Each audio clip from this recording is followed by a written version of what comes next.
Peace in the realm is kept by the samurais at all costs. Should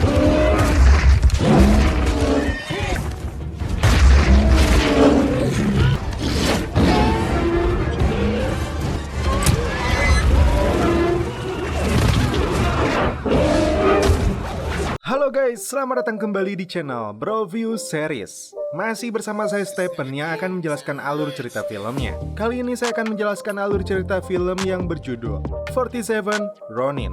Film ini menceritakan tentang sekelompok pasukan samurai bertekad untuk membalaskan dendam guru mereka yang telah difitnah dan dipaksa untuk melakukan seppuku oleh seorang shogun kejam. Seperti apakah kisahnya? Langsung saja, sebelum masuk ke ceritanya seperti biasa siapkan apa? Ya tentunya kopi dan woodbray untuk menemani kalian dalam menonton alur cerita film ini. Dan sekarang kita masuk intro.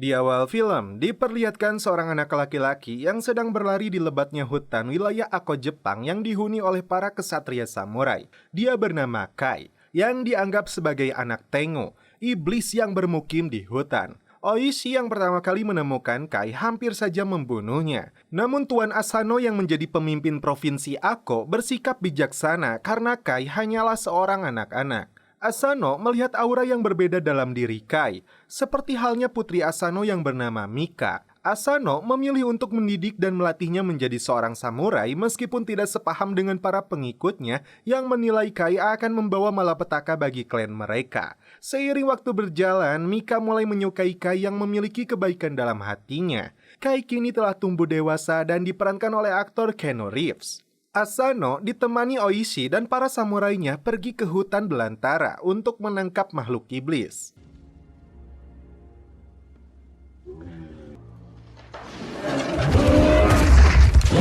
Asano terjatuh dari kudanya akibat serangan makhluk itu. Para samurai langsung melakukan pengejaran, namun mereka dibuat kewalahan. Kai langsung naik ke atas kuda untuk ikut melakukan perburuan.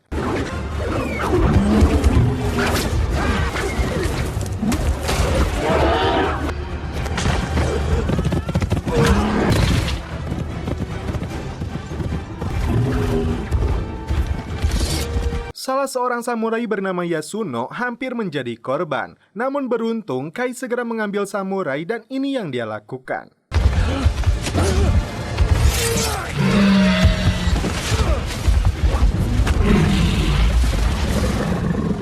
Bagong iblis ini tumbang di tangan Kai. Dan beleguknya, Yasuno ini bukannya berterima kasih kepada Kai, namun malah menghinanya. Asano dan Ronin lainnya yang datang menganggap Yasuno berjasa.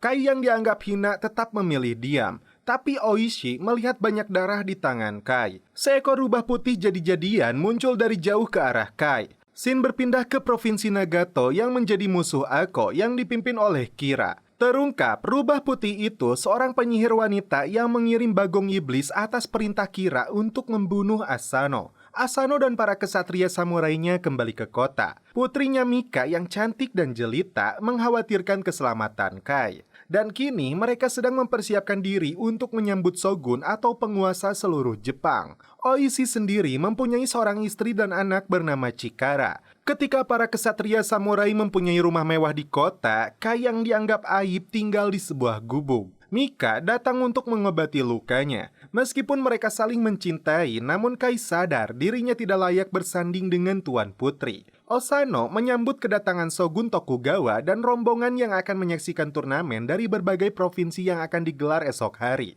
Kai yang melihat dari jauh menemukan sosok wanita penyihir di antara para selir dengan sorot mata yang sama persis dengan rubah yang dia lihat di hutan. Kai menyampaikan informasi penting ini kepada Oishi, namun dia tidak mau memperdulikannya karena sampai saat ini dia tetap menganggap Kai sebagai anak iblis. Di keesokan harinya, para gubernur dari seluruh provinsi berkumpul di Ako, termasuk Kira yang sangat membenci Asano dan diam-diam merencanakan pembunuhan terhadapnya. Kira semakin berambisi membunuh Asano setelah melihat putrinya yang sangat cantik. Penyihir itu melakukan rencana jahat dalam turnamen ini. Ketika Kira menurunkan petarung terbaiknya, Yasuno yang seharusnya diturunkan untuk melawannya ditemukan Chikara terkena sihir. Karena tidak ada waktu lagi, Kai memutuskan untuk turun ke arena. Kai harus menghadapi jawara dari Nagato dengan postur tubuh yang jauh lebih tinggi.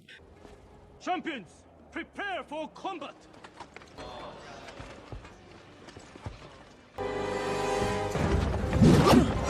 Dia mencoba melakukan perlawanan, namun kuatnya musuh membuat Kai terbanting dan penutup kepalanya terlempar.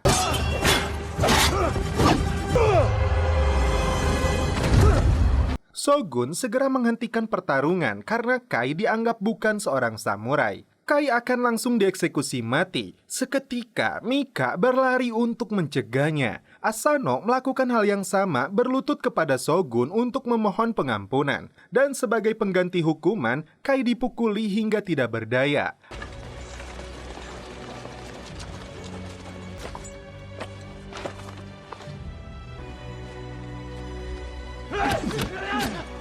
Asano memilih untuk mengurung diri karena harga dirinya telah hancur di hadapan mereka. Dia tidak menghiraukan anaknya sendiri yang telah mempermalukan dirinya. Penyihir wanita ini kembali melakukan provokator karena ini saat yang tepat untuk mengambil alih Ako. Dia mengambil darah Kira. Saat Asano tertidur, penyihir ini masuk dan menggunakan seekor binatang merasuki tubuh Asano. Asano terbangun dan mendengar teriakan Mika. Dia melihat Mika sedang diperkaos oleh Kira. Asano langsung menyerang dengan pedangnya. Namun ternyata itu semua sihir karena Mika dalam kondisi baik-baik saja. Dan buruknya Shogun melihat kejadian ini. Sesuai dengan aturan, Asano harus dijatuhi hukuman mati. Karena pengabdian dan kehormatannya kepada Ako, Shogun mempersilahkan dia untuk melakukan seppuku, alias bunuh diri seorang samurai untuk menjaga martabat dan kehormatannya. Oishi mencoba membela karena dia yakin itu karena pengaruh sihir.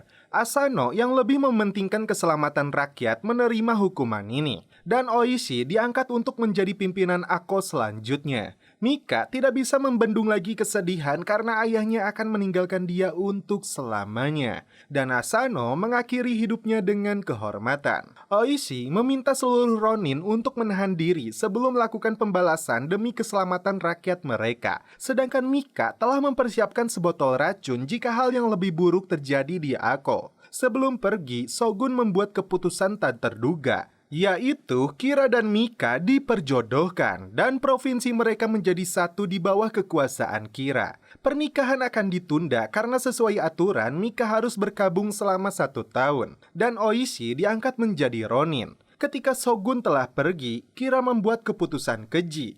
Mereka membawa Kai dan akan dieksekusi mati, sedangkan Oishi ditempatkan di penjara bawah tanah. 1 tahun kemudian, Oishi dibebaskan dari penjara dan dikembalikan kepada keluarganya. Chikara langsung membantu ayahnya itu. Istrinya mengatakan kini seluruh samurai telah meninggalkan Ako dan dalam waktu dekat Kira akan menikahi Mika. Terungkap fakta lain bahwa Kai masih hidup namun dijual sebagai budak ke Pulau Dutch. Untuk melindungi keselamatannya, Oishi meminta istrinya itu untuk menganggap mereka telah bercerai. Chikara ditugaskan untuk mengumpulkan para kesatria di Danau Hitam dalam waktu seminggu dengan membawa pisau miliknya. Singkat cerita, Oishi tiba di sebuah kapal yang berada di Pulau Dutch.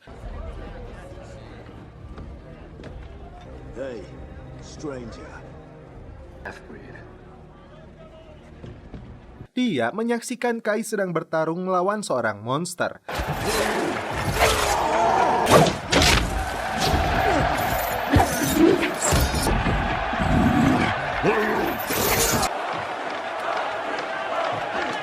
Kai yang sudah kehilangan jati dirinya selama setahun terakhir malah menyerang Oishi. Kai!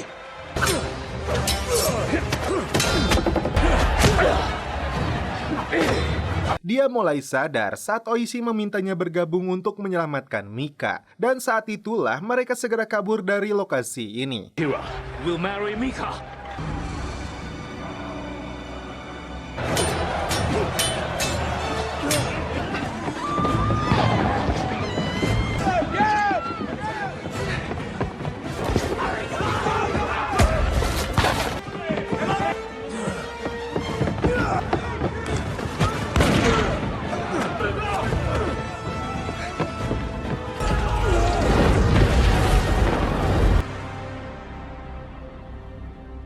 Disaksikan oleh Mika dan beberapa anak buahnya, Kira yang sedang berlatih mendapat informasi kaburnya Kai karena bantuan seorang samurai. Mereka yakin itu dilakukan oleh Oishi. Si penyihir langsung ditugaskan untuk menghabisi Oishi. Tapi di sisi lain, Mika merasakan ada angin segar selama setahun terakhir dia berada dalam cengkeraman Kira. Si gendut dan beberapa samurai yang sedang berada di Danau Hitam akhirnya bisa berkumpul kembali dengan Oishi.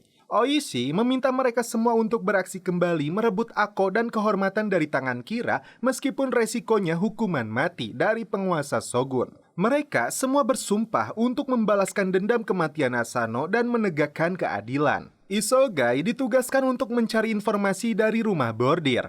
Kapan Kira pergi berdoa ke tempat suci leluhurnya? Karena saat itulah mereka akan melakukan serangan. Oishi meminta semua samurai yang ada untuk direkrut kembali dalam misi ini, kemudian bertemu di rumah petani. Yosano menunjukkan sikap yang sama kepada Kai hingga Oishi menyadarkannya. Untuk mendapatkan persenjataan, mereka pergi ke desa Uetsu yang juluki sebagai para pembuat pedang terbaik. Yang cukup mengejutkan, tidak ada satupun warga di desa ini. Ternyata desa ini telah dikuasai oleh Kira. Oishi beralasan mereka hanya petani yang sedang mencari peralatan, namun saat mereka mengecek tangan Chikara, ini yang terjadi.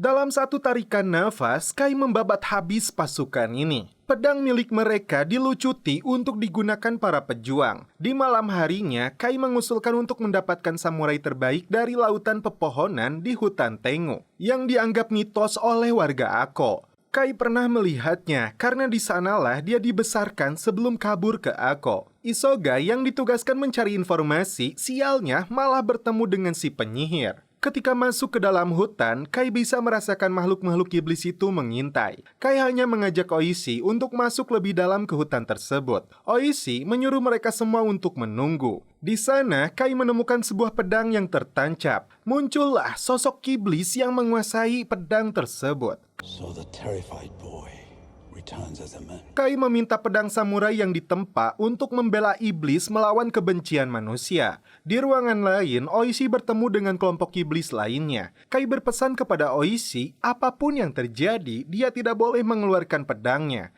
Jika itu dilakukan, dia sendiri dan seluruh orangnya akan tewas. Terungkap, Kai adalah blasteran Inggris Jepang. Ayahnya adalah seorang nelayan Inggris dan ibunya adalah gadis petani Jepang. Cinta satu malam berbuah Kai. Namun sayang, ibunya membuang Kai agar mati di hutan ini. Iblis ini sudah meramal kisah cinta Kai dan Mika akan berakhir tragis. Kai rela mengorbankan nyawanya demi keselamatan Mika dan dia akan mencarinya di kehidupan lain. Oishi terkejut karena anak buahnya datang menyusul dan ini yang terjadi. Draw your sword. Draw your sword. Draw your sword. Anak buahnya satu persatu mati terbunuh dan saat itulah dia mendapat ujian agar tidak menghunus pedangnya. Di tempat lain, Kai berhasil merebut pedang lebih dulu dan siap memenggal leher si iblis. Dan faktanya, seluruh anak buah Oishi termasuk anaknya selamat. Kai dan Oishi pulang membawa puluhan samurai iblis. Dalam perjalanan pulang, Kai membuktikan kemampuan pedang itu dengan hanya menyentuhkan ke batang pohon dan ini yang terjadi.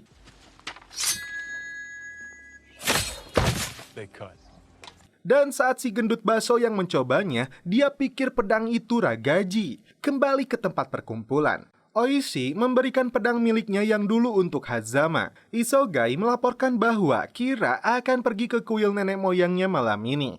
47 Ronin ini langsung berangkat untuk melakukan misi membunuh Kira. Sesampainya di lokasi, ternyata ini semua adalah jebakan si penyihir. Selain Isogai yang dibakar, si Baso terkena tembakan anak panah.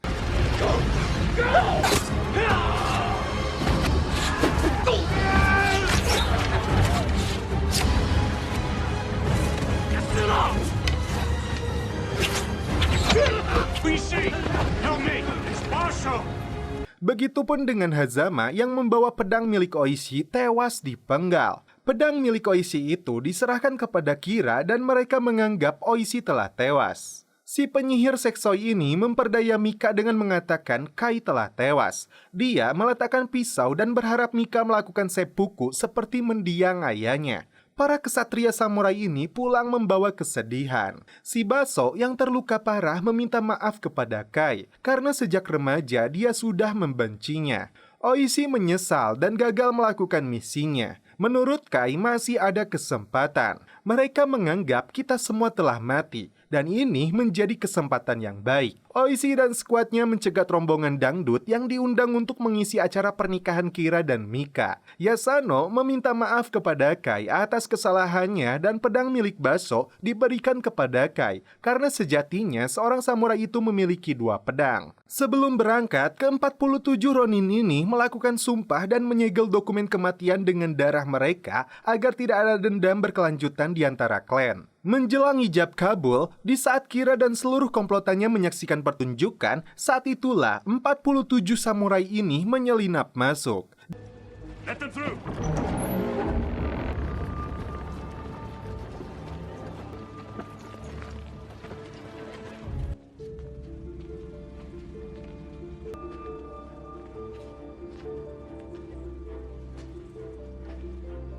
You're waiting.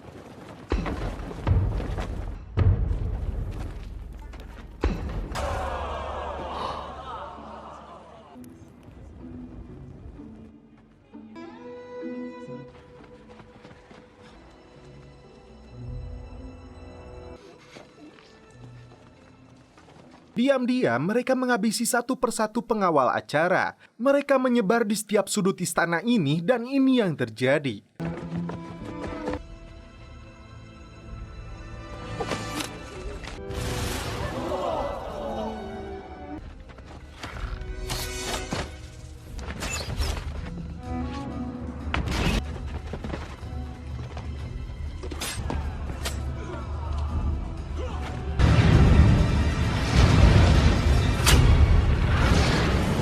Kira membawa Mika kabur. Para samurai kini berhadapan dengan algojo mereka.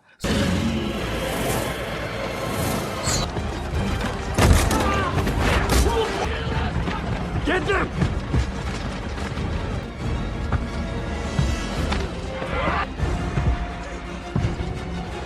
Saat itulah mereka melempar sebuah bom ke gudang bahan peledak. Mika mengeluarkan pisaunya dan mencoba melawan Kira.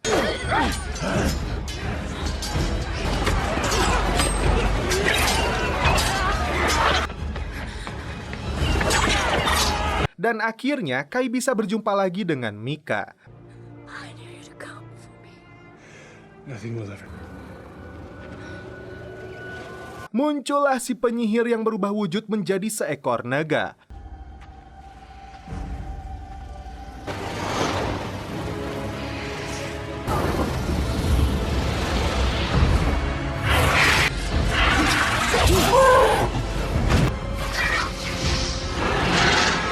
Sedangkan Oishi berhadapan langsung dengan Kira.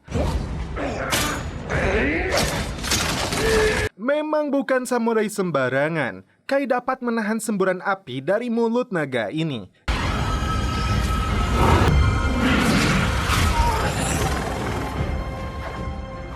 Dia menunjukkan kemampuannya sebagai seorang samurai sejati.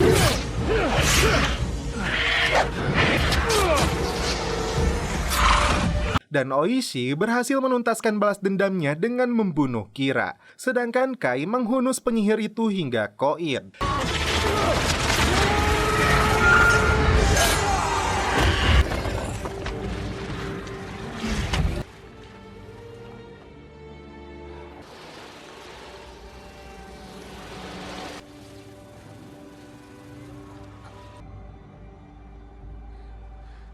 Kepala Kira ditunjukkan kepada seluruh samurai. Uvako!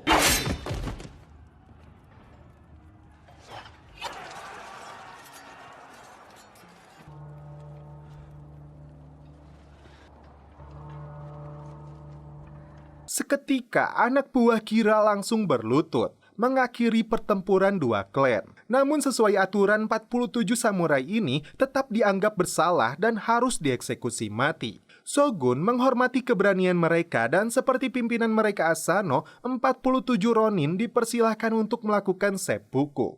Untuk terakhir kalinya, Kai dan Mika bertemu mengucap janji dan setia mencari satu sama lain di kehidupan berikutnya. Dan setelah itu mereka pun celepot.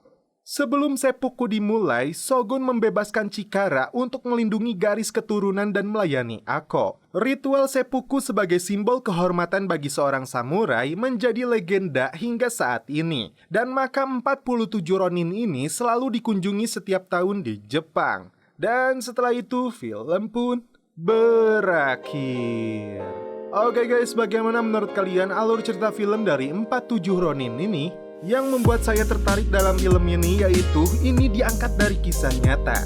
Garis besar cerita dalam film 47 Ronin ini diangkat dari kisah nyata yang tercatat dalam sejarah masyarakat Jepang. Dikisahkan pada awal abad ke-18, sekelompok samurai yang membalas dendam atas kematian tuannya dalam upaya untuk merebut kembali kehormatannya. Jumlah seluruh samurai yang melakukan aksi itu berjumlah 47, dan meski berhasil menuntaskan misi balas dendam tuannya, namun akhirnya mereka ditangkap dan dipaksa melakukan bunuh diri atau menurut kode samurai kuno disebut Bushido.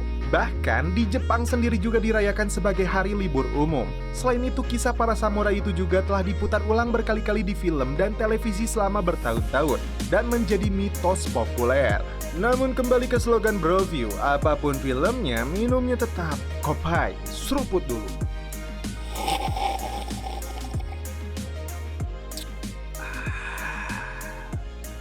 Mantap. Oke guys, cukup sekian alur cerita film ini. Salam menutup seperti biasa dari kami. Mohon maaf bila ada kata-kata yang kurang berkenan di hati kalian. Mohon dimaafkan ya. Salam perfilman duniawi. Keep enjoy.